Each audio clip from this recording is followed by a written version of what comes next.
जय श्री राम। हमने केवट का प्रसंग तो बहुत बार सुना है कि भगवान श्री राम को केवट ने गंगा जी पार कराई। लेकिन कभी हमने सोचा कि इतने बड़े श्रृंगवेरपुर में एक केवट को ही इतनी कृपा क्यों मिली। और जो श्रृंगवेरपुर के राजा थे, निषाद राज गुहू जो थे, उन्होंने केवट को ही क्यों जाने दिया। ये बातें हम जानने की कोशिश करते हैं और ये पता लगेगा हमें केवट के पूर्व जन्म की कथा से।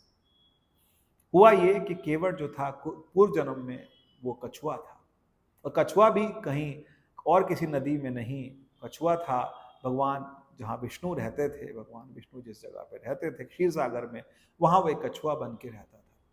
वो कछुआ जो था वो कोशिश करता था कि भगवान के चरण पखारूं या भगवान के चरणों का स्पर्श करूं, लेकिन वहाँ पर माता लक्ष्मी उनके पैर दबा रही होती हैं और उसके साथ साथ जो शेषनाग हैं वो उनके ऊपर फन फैला करके बैठे होते हैं। तो जब भी कछुआ आता था तो वो फुकार मारते थे या माता लक्ष्मी उसको हटा देती थी। उसने बहुत बार प्रयास किया, भगवान मंद मंद मुस्कुराते थे, देखते रहते थे, लेकिन उसको भगवान ने अपने चरण पखारने नहीं दे पाए।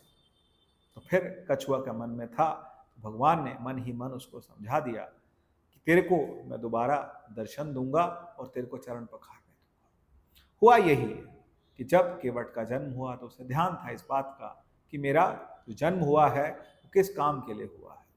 उसी के साथ साथ जब निषाद राज गुहू के साथ एक बार केवट जंगल में गए तो वहां निषाद राज गुहू पर शेर ने हमला किया, और जब शेर ने हमला किया तो उस समय उनको बचाने का काम, निषाद राज को बचाने का काम केवट ने किया। और केवट ने फिर उन्होंने कहा कि तुम मुझसे उससे कुछ मांग लो। केवट ने कहा समय आने पर ना।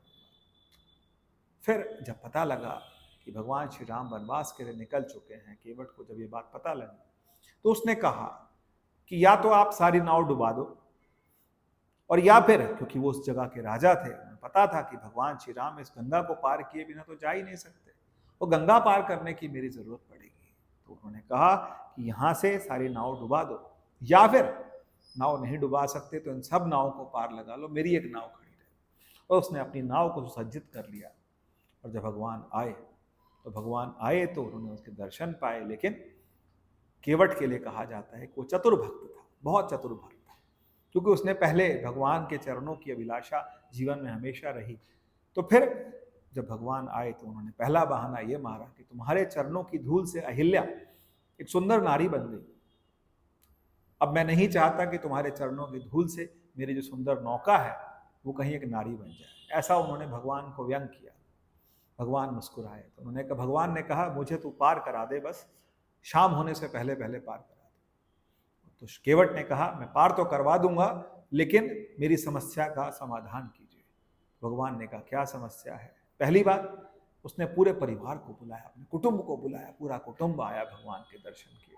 उन्होंने कहा कि मैं आपके पांव पखारना चाहता हूं। अब आप समझिए कि वहां पर माता सीता भी देख रही जो पहले माता लक्ष्मी थी, और लक्ष्मण जी भी देख रहे हैं जो पहले वो से पहले विशेष नाग थे।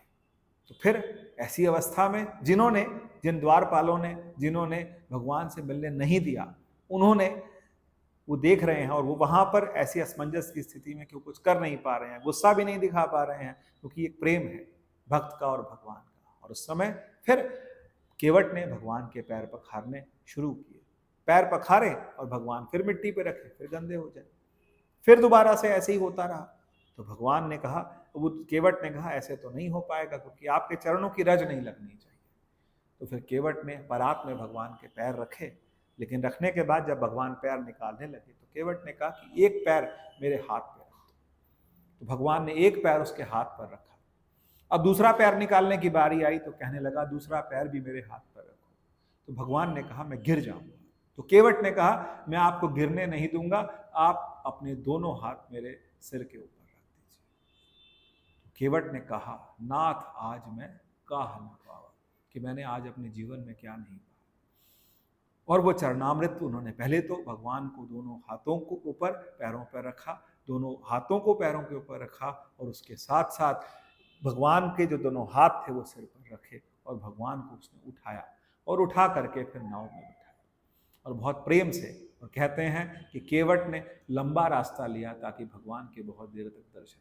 और वहां पर सीता जी और लक्ष्मण जी और भगवान श्री राम एक दूसरे को देख के मंद मंद मुस्कुरा रहे हैं, क्योंकि वो जानते थे कि ये वही कछुआ है जो बार बार मिलने आना चाहता था, लेकिन हम उसको भगा देते थे, भगवान के प्रेम में ही उसको भगा देते थे।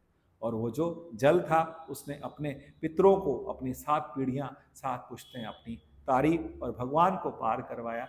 फिर भगवान ने उनको अंगूठी देनी चाहिए, लेकिन उसने कहा नहीं, मैं अंगूठी नहीं लूंगा। जिस तरह मैंने आपको गंगा जी के पार कराया है, उस तरह से मेरी जो 7 पीढ़ियां हैं उनको आप भव सागर से पार कराएं। तो ये सुंदर कथा है केवट की और भगवान श्री राम।